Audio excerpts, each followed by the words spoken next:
I'm Clive Bates. It's my great pleasure and privilege to introduce Arielle Selya for this year's Michael Russell Oration. I'm going to take the liberty to say a few kind of fanboy remarks about Arielle, who is, in my view, one of the best, if not the best, scientist in this field.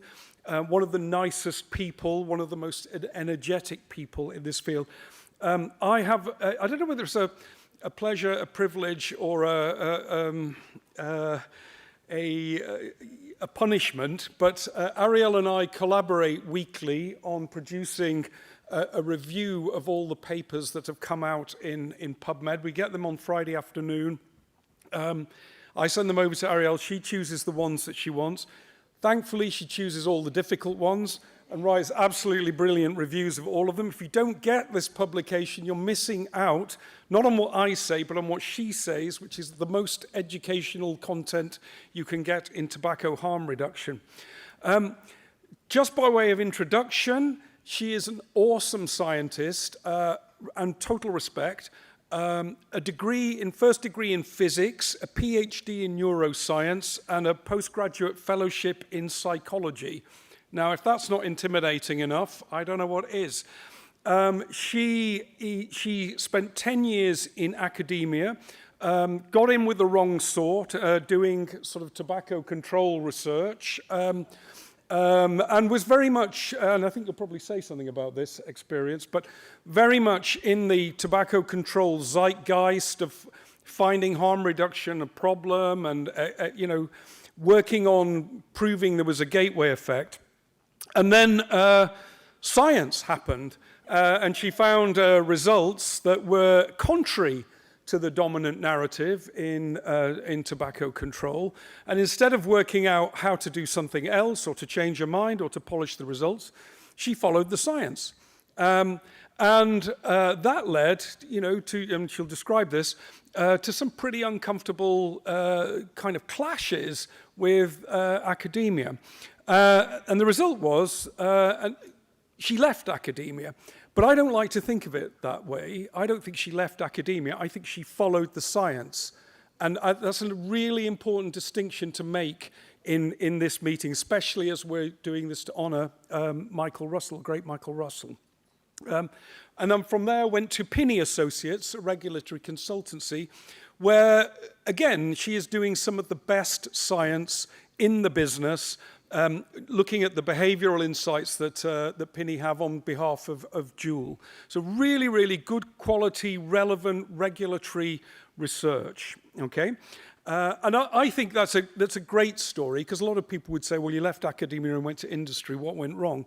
Actually, what went right was following the science. She's not only a full-time scientist, but a full-time mum. Is that right? Full-time or more than full-time? Full-time mum. One son, Obi, a chess prodigy. The other, Dorian, an electrical genius, I am told already. So she's rearing the next generation of intimidating geniuses. She lives like a kind of warrior from ancient Sparta, eating a sort of ketogenic diet, 1 meal per day, fasting regularly, and probably slaying demons with a two-handed sword, for all I know, but that's not actually in the notes. She's a taste for the weird and loves fantasy science fiction. I would say she's just a great person to pass time with, really interesting, really funny, really clever. We are here to honor Michael Russell. I knew Michael Russell reasonably well. He died, unfortunately, in 2009. But I can tell you this. If he had met Arielle Selya, she would have been one of his favorite students, one of his favorite academics. This approach to science and this attitude of questioning, of relentless curiosity, of a drive to understand science as it is and how it can help people, that is very much Michael Russell. And he would have been, dying to have her in his team when he was sort of a famous professor.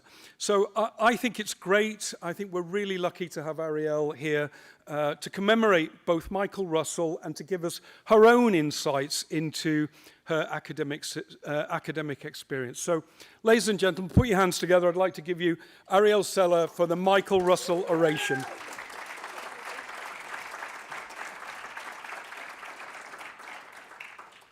Thank you so much, Clive, for that introduction. And I'm not sure if Clive remembers this, but you were also kind of instrumental, just as I was on the cusp of discovering tobacco harm reduction.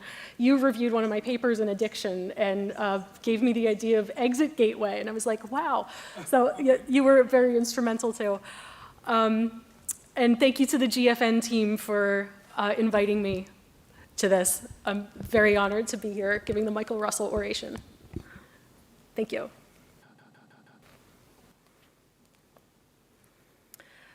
Okay, so I've got my slide deck ready to go through. Thank you. So my talk is on the state of the academic research. As Clive mentioned, I'm a voracious consumer and try to produce it as well when I can. And I'll be talking about flaws in the existing research, incentive structures that led to the current state of affairs, and opportunities for moving forward. By way of disclosures, Clive mentioned this, but I'm an employee of Pinney Associates. We consult for Juul, and in the recent past consulted to PMI. I also consult with Ricardo Pelosa at COIHAR, which accepted global action funding. But this presentation is entirely my own and mainly draws from my time in academia. 3 overall parts to my talk. First, I'll briefly cover the state of the academic research. I could go on about this and fill the entire time just on this, but I won't. I want to focus mainly on number 2, how did it get this way in terms of incentive structures in research. And I'll wrap up with how we can improve things. On the state of the academic research, tobacco harm reduction research is, as you guys know, a highly polarized field. By number, the anti-THR papers currently predominate. One of the problems, however, is that so many of them suffer from fundamental flaws, and the same fundamental flaws across many different papers, week after week. And some of these flaws are not preventable, but many of them are at least mitigatable to an extent. But the research currently is not doing that. There's also a lot of hostility to industry. There's many places that I can no longer publish. And there's even criticisms that I've seen of industry-adjacent authors or authors that write papers that are cited by industry or make the same arguments used by industry. Clive and I did a really fun panel last year identifying what we thought were the 10 common flaws in THR research. We got a lot of great feedback from the audience, and we're currently trying to figure out how to write this up and publish it as a guide to evaluating the research and hopefully make it more digestible.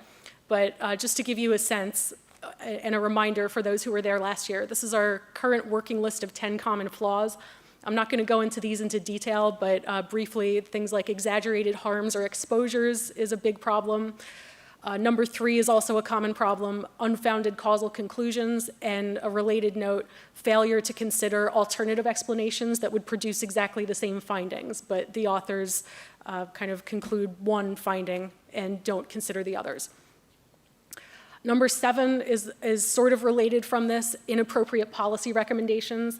Sometimes the policy recommendations assume a causal relationship, even if the authors admit that one hasn't been established. And of course, hostility to industry and the questions not being asked. So Clive's major example of this is we need to have a better understanding of why people use nicotine and what the benefits are. And my example of this is policy studies that look at only the intended effects rather than looking at offshoot or unintended effects. I'm going to go through a couple examples of recent papers and how they map onto this list of 10 flaws. And these are chosen simply because they were recent and a good example. These aren't even particularly glaring papers, but just goes to show how common some of these flaws are in run-of-the-mill research articles in this field. The first example I picked is a study of snus and nicotine pouch use among the Finnish adult population, 15 plus. The main results of this paper were that 29% of people ever used snus, 14% ever used pouches, and about 30% who used one of those products didn't know the nicotine strength of that product. The conclusions of the article were to focus concern on the fact that a lot of people don't know the strength that they're using, and they call for regulation, regulating specifically the nicotine levels and addictive potential. How does this map onto the flaws? It hits it hits half the flaws, at least, on this list. Number one, it ignores the continuum of harm. So current snus use was 8.4%, current pouch use was 3.7%, and all the paper's narrative is focused on this when cigarette smoking was much higher than the two of the other products combined. There's a missing counterfactual. What would people be using otherwise if they weren't using snus or pouches? Would they be using nothing, or would they be smoking? Questionable definitions.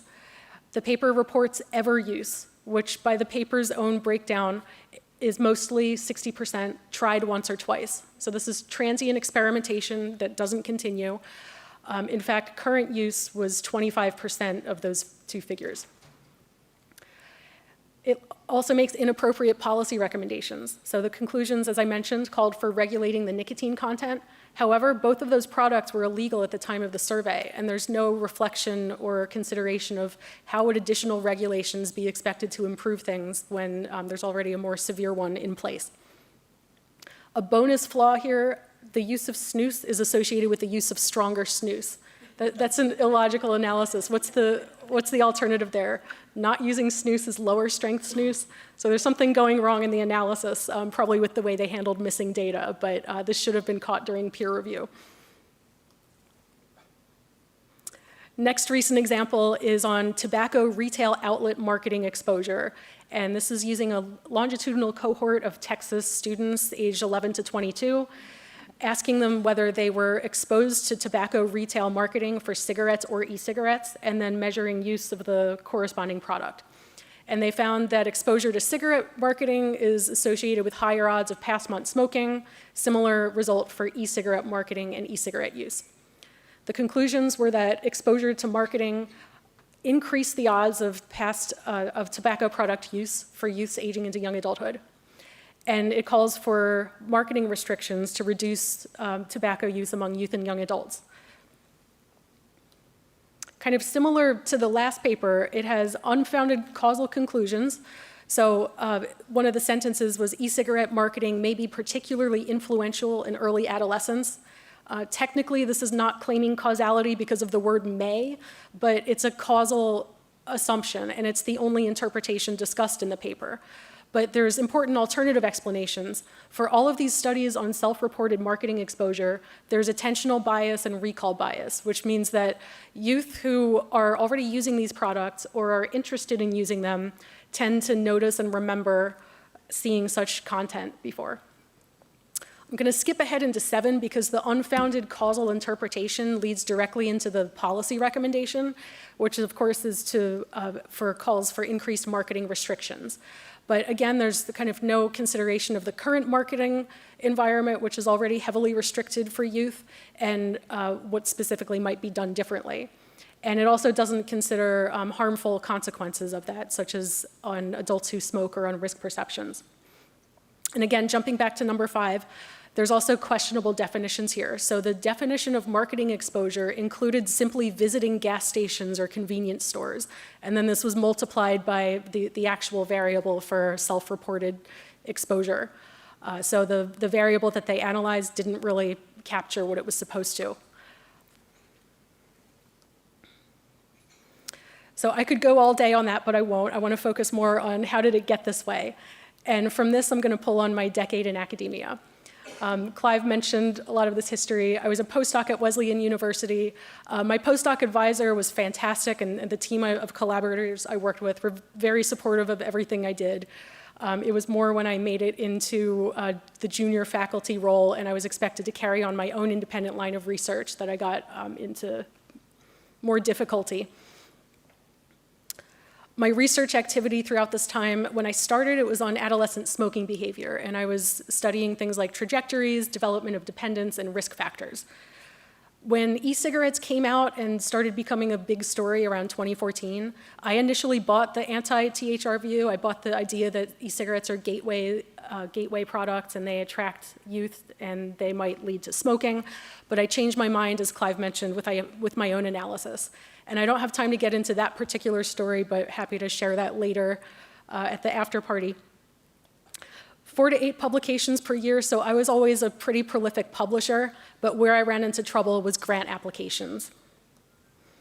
And a disclaimer that what follows is my own experience. I don't know if it's any better at other universities. If this might not be representative, but I feel it's important to share that these are some experiences and opinions that are out there in academia. So starting with kind of the basics, life as a tenure-track faculty member revolves around your % annual effort on paper in each of these 3 buckets: research, teaching, and service. So on paper, I was supposed to spend 50% of my time on research, 40% on teaching, and then some for service, which includes service to the university on committees and service to the profession through peer reviews and things like that. In reality, it looked much different. So I spent almost all my time when I had a joint research teaching position on teaching. So not only the courses, like teaching time during the day, course prep, grading, helping students in office hours, and then another 25% where I was supervising master's students' projects. So this was very time intensive. I only, probably out of the year, if I add up all my days, there were only about 3 weeks in the early summer where I was actually able to work on publications, so that was catch-up time for getting papers ready for the year, and the rest of my research time was spent on grant applications that ended up going nowhere. And then service, as I mentioned, is split between soul-sucking committee work at the university and peer reviews. There's increasingly high expectations for faculty. So based on the % effort on paper, you're expected to meet certain quotas within each of those buckets. Teaching takes a lot more time, but it's actually less valued over research. There's really no incentive for putting in effort to better educate your students or improve your coursework. In fact, it's considered much more highly prestigious to buy your way out of teaching with research grants. In the research bucket, it's still publish or perish, but it's also now get grants or get out. Grants determine survival for academic faculty members now. I was lucky and I joined at the tail end of when grants were encouraged but not specifically required. But now in most places, I think they're required to, even for entry-level positions, to come in with grant funding that you attained from your previous institution. This was a quote from an administrator to me at one of my institutions that we'll be fine budget-wise as long as you faculty members keep getting 10% more in NIH funding every year. This is obviously not sustainable, and this was during a time of shrinking funding, and I'm sure administrators all over the country were telling their faculty members the same thing. And what this results in, this is a plot from NIH themselves tracking grant applications. So the tall blue bars are the applications submitted, and the smaller blue bars are the ones that are actually given out. And then the red line going across is the success rate. So obviously, as there's more applications going in and fewer grants getting awarded, the success rate goes down. This graphic says 20% as an ending value. For the type of grant I was applying for, as somebody that didn't have existing funding, it was more like 7% when I was in academia. A colleague at another institution was expected to file multiple grant applications every cycle, so at least 6 per year, and cover more than 100% of their salary. And not all grants are created equal. This gets into the issue of indirect costs. So indirect costs have recently become a political issue, but I've recognized the problems of this for 10 years now, that indirect costs are an extra % given to the university on top of the grant amount to cover overhead or operational costs. At least that's the intention. NIH grants are especially highly valued by institutions because they pay the institution's set rate for indirect costs. There's a wide range here, but it's roughly around 50% as a ballpark figure. whereas other funding agencies, such as Robert Wood Johnson, cap their indirects at 12%. And again, this is a direct quote from an administrator, that any non-NIH grants or contracts don't count towards your tenure and promotion because the university only cares about the indirects. So from the university's perspective, it's more about the financial bottom line than the quality of the research. So this kind of leads to a vicious cycle, because the more administrative pressure there is, the more faculty have to spend time and energy writing grant applications. And this creates its own ecosystem, because for every grant that's filed, there needs to be specialist staff that check everything, provide supporting documents, do the actual filing, and if a grant is awarded, they do the administration of those funds.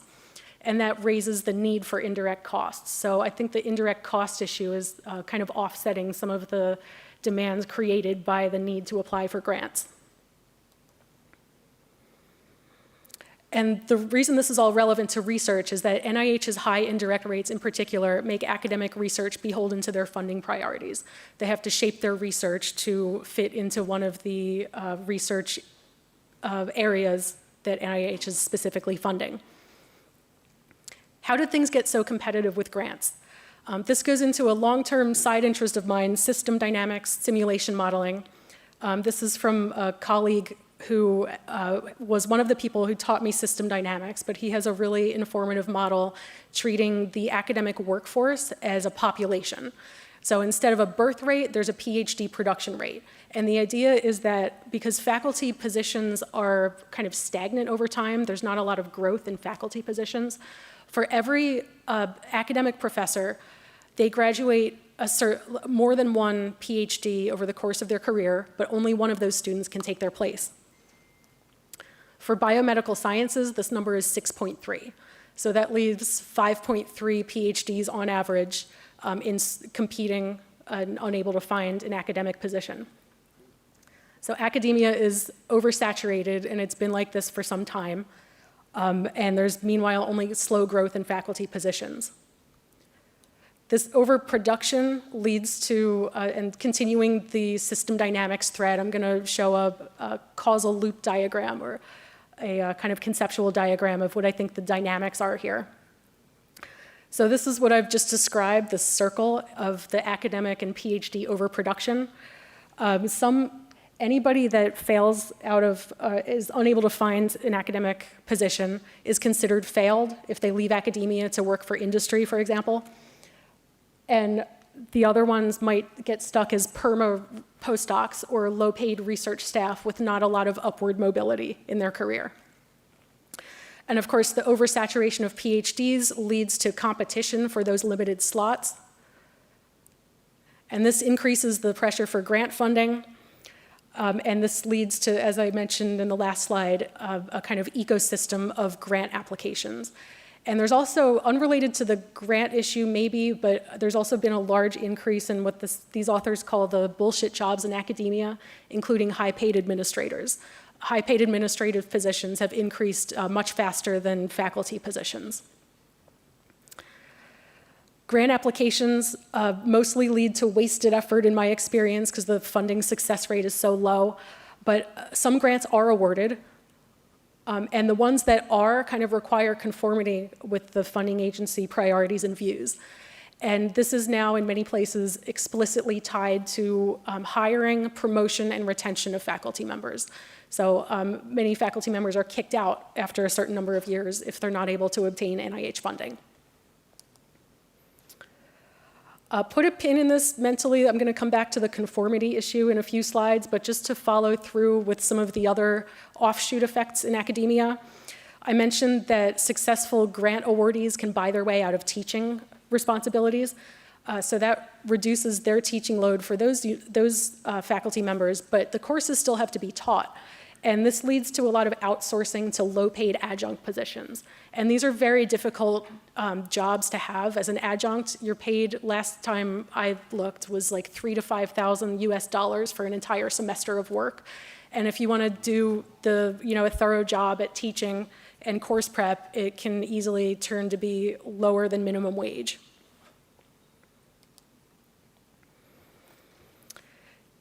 Grant priorities influence publications too, because to get a successful grant for NIH, you need supporting papers to cite in the grant proposal. You need to produce new papers during the course of that grant to provide as updates to the funding agency. And it's common practice to use some of each grant to fund the pilot research for the next grant. So even when a grant is awarded, faculty members still aren't safe. They have to start immediately planning for what's the next one. And so they use some of those funds to produce publications that they can then use to ask for more money later. So all of these things create an incentive to produce a large number of, oh, did I do that? Oh, sorry, it's different on my screen up here, but I think it's okay. On the other hand, if you espouse THR, so this is a quote from a grant review that I submitted, and this was early on as a junior faculty member. I wrote what I thought was a pretty neutrally and balanced grant proposing to look at the gateway versus diversion scenarios for youth e-cigarette use. And the comment that I got back was, it would appear inadvisable to encourage a teen to smoke e-cigarettes because they're better than traditional cigarettes. I did not get the grant, obviously, but that goes to show that going against the grain can really work against you when it comes to obtaining this sort of funding. Other publication disincentives that are worth talking about is going back to the annual evaluations and faculty quotas for producing publications. This incentivizes what's called salami publishing, where you might have a lot of content that you could slice up and publish as 3 separate papers instead of one more comprehensive paper. And there's an incentive to do that because then you can check your quota off for publications. So it encourages incremental rather than revolutionary papers. From the publisher's perspective, they are mainly interested in novel findings, and so that's an incentive for researchers to overstate their findings and engage in things like p-value hacking, where they'll run a ton of analyses and only present the ones that turned out to be significant. Peer review is also fairly broken. It's a thankless, unpaid task. It takes a lot of hours and probably isn't thorough unless the peer reviewer has access to the data and has the time to try to replicate the analyses. And there's really no incentive from the university structure to do a thorough job at peer review. I was told, don't do too many peer reviews, just do enough to check off the box for your 10% effort on service. And then, of course, confirmation bias by reviewers that are invested in aligning with a certain viewpoint. So back to this slide, I highlighted the conformity issue. And in my opinion, this is the main driver of low quality and anti-THR research. So if the funding agency priorities drives that, what drives funding agency priorities? I don't know, but some speculation is that I think a lot of it is honestly naive with good intentions. And this aligns with the misperceptions of risk that there's so many sessions about in this conference. I think some people genuinely believe that e-cigarettes are harmful, and from that perspective, what they're doing makes sense to them. But there's also distrust of profit motive, especially considering the past bad behavior of the tobacco industry. I think there's also an emotional objection to recreational nicotine use. And Dr. Mike Siegel, I think, was the first to talk about this, the not invented here phenomenon, where if e-cigarettes came from the public health group, then they would be highly touted as a successful solution. But because they came outside of public health, outside of academia, and from industry, they're opposed. And this brings to mind a quote from the Dune series that I thought was relevant. Quite naturally, holders of power wish to suppress wild research. Unrestricted questing after knowledge has a long history of producing unwanted competition. The powerful want a safe line of investigations, which will develop only those products and ideas that can be controlled, and most important, that will allow the larger part of the benefits to be captured by inside investors. Unfortunately, in a random universe of relative variables, does not ensure a safe line of investigations. So I think that describes well some of the dynamics playing out here with the e-cigarette and tobacco harm reduction research being the wild line of research. Moving on to how we can improve things. Academic funding maybe is in flux, at least in the US. There's legal challenges to this, so we'll see what happens. There's obviously upsides and downsides to this, but the fact is we're potentially facing the cancellation of a large number of grants, and not only the number of grants, but the funding for indirect research costs, which previously made NIH the singular thing to attain for junior faculty members. A couple of scenarios. Pessimistically, universities could respond by pressuring their faculty even more to go after a shrinking pool of money. They could raise already sky-high tuition rates because they're used to having a certain income level and they need to recoup it from somewhere. They could rely even more on low-paid research staff and adjunct faculty, all while preserving high-paid administrator salaries. I hope that doesn't happen, so ending on a positive scenario. If there is a major change at NIH, it could force a realignment of what's considered acceptable by universities in terms of funding sources. And if there's a variety of funders available, this might reduce conformity of thought and broaden what's considered a scientifically valid line of inquiry. However, for the optimistic scenario to happen, a change needs to happen in the set of funding agencies. There are other funders of academic research, but at the moment, the major ones all have the same stance on THR. So American Cancer Society, American Lung Association, and of course, Bloomberg. So even if funding incentives change as far as the preference for NIH, the current options would not improve the state of the science. Ultimately, what we need is a range of funders with diversity of thought. I don't know what to do about this, but possibly it's a role for grants or contracts from industry. And even more optimistically, if this becomes normalized for academic researchers to start relying on grants or contracts from industry, maybe it could help the ostracization.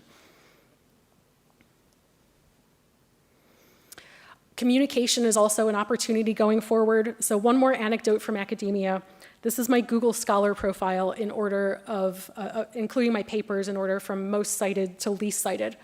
That top one there kind of has an interesting story. It's by far my highest impact paper, but it wasn't novel in academic sense. I was wanting to do a certain statistical procedure for another paper I was working on, and it was hard to find how to do that because there wasn't one source. So essentially what I did is cobble together different parts of the process from disparate sources, and my postdoc advisor encouraged me to publish it, thinking it could help other people. And she was right, but the problem was with publishing, you need some novel angle to be able to publish it, and I didn't invent anything here. So as a result, we didn't pursue a traditional journal. We went open access to Frontiers. And I was slapped on the wrist a few years later. I was told in one of my annual evaluations, this doesn't count, don't publish in Frontiers because it's predatory. Some open access journals are predatory, but there are some that are legit, and they reduce the focus on novelty, and they're more open to replication studies, negative findings, and other studies that are not as exciting, but still important for the science. So when even open access scientific journals are not considered pure enough, academia has a communication problem. But it needs to go just, oh yeah, this might be changing. I saw this recent defense of open access journals, which I agree with. But it needs to go much further beyond dialogue with other like-minded academics. And if I'm right that a lot of academics just have naive good intentions, maybe they're in a bubble like I was at one point, maybe they've just never heard of THR, then that's a good opportunity to engage in dialogue with people with different viewpoints, and maybe they just need to be exposed to different ideas. However, more communication in and of itself isn't always better. Most of you are aware of this alarmist article from earlier this year that severely over-exaggerated the risks of vaping based on a study that was not only not published, but not even complete yet. So maybe it's not more communication we need, maybe it's impact. A couple of thoughts since leaving academia are that one of the biggest challenges for me going to industry was learning how to communicate to normal people. It's almost its own language to write for academic journals, and it's hard to break out of that. And I'm still trying to improve my language and like how I can clearly explain my science using non-technical language. But I think that's a good practice that more academics should have. They need to be encouraged to communicate with people outside of academia. And I think maybe this could even cut down on some of the alarmist media coverage of research if academics are able to clearly communicate the limitations of their studies in plain language. Something that universities and journals can do is require better research practices, encourage transparency in data and analyses, like making your data available or your analysis code. I'm a big fan of pre-registration as well, because that will cut down on things like selectively publishing only the exciting findings and p-value hacking. And also adversarial collaborations. It's good, it strengthens the science to plan a study with somebody of the opposing viewpoint and decide ahead of time what counts in one camp or the other. I'm involved in the early stages of an adversarial collaboration, and it's been informative already. Lastly, there needs to be more understanding of how someone's research affects people, and the consumer voices are invaluable. You guys have been saying nothing about us without us for a while, and in other academic fields, that's been accepted and embraced by the researchers, but tobacco research seems to be slower on the uptake with that, but I think we're making progress. So keep sharing your stories, change people's emotions, because facts don't always work. Also, for those producing science, keep publishing good science. For those consuming it, keep spreading good science. There's a quote from Arthur Schopenhauer that all truth passes through 3 stages. First, it's ridiculed. Second, it's violently opposed. And third, it's accepted as self-evident. I do see some signs, I think, that we're entering the 3rd stage of truth. So there's been some recent pro-THR papers from research groups that are historically anti-THR. And there seems to be more acceptance at academic conferences that switching to e-cigarettes is a valid harm reduction strategy. There's still some pushback and concerns about things like dual use, but I think we're making progress. Wrapping this all up, nicotine tobacco research is highly polarized. There's pervasive flaws that are somewhat preventable. And unfortunately, at the moment, anti-THR studies currently dominate. This stems from academic incentive structures, so kind of a vicious cycle of PhD overproduction leading to overcompetition with grants, and this affects faculty members' survival. If the incentives change, then the behavior can change. So opportunities going forward for researchers: keep producing strong science with best practices, collaborate, reach out to those as much as they're willing, to those with different viewpoints, and communicate outside academia. Media, there's a lot of alarmist media studies out there, or media coverage out there, obviously, but I think they need to do better at acknowledging the limitations of the underlying research they're reporting on, and not only that, but understanding the harms that they're causing by perpetuating misperceptions. And finally, for consumers, keep sharing your stories and keep pushing for inclusion into research. And I'd like to thank all these people that have been very influential in my career and continue to be. And thank you so much for your attention.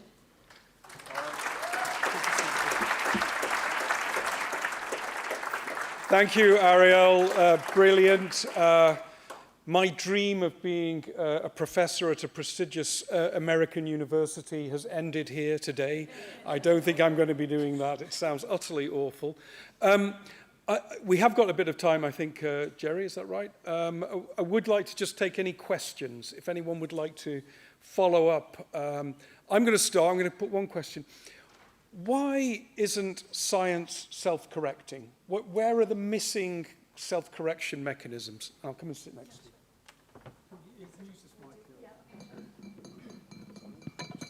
Switch it on. Speak into it.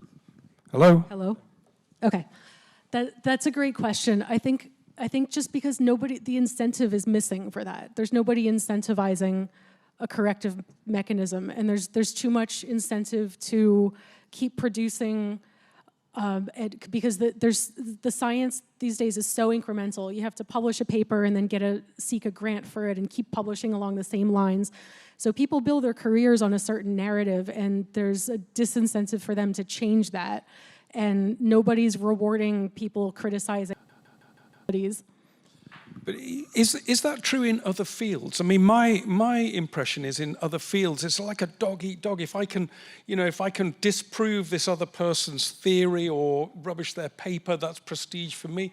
Why isn't that a thing in the tobacco control science, if that's a reasonable reading? Yeah, I'm not sure what to think about other fields, because I know nutrition research is similarly awful. And I know Roberto Sussman has talked about how physics is much better, so I'm not sure what the difference is. I think, again, it would probably go back to the funding incentives and the need to align with a singular voice. All right. Any questions to Arielle from the audience? There's Roberto. If you're in that corner, you're basically invisible, so make some sort of move. Roberto, please. Has somebody got a mic they can hand to him?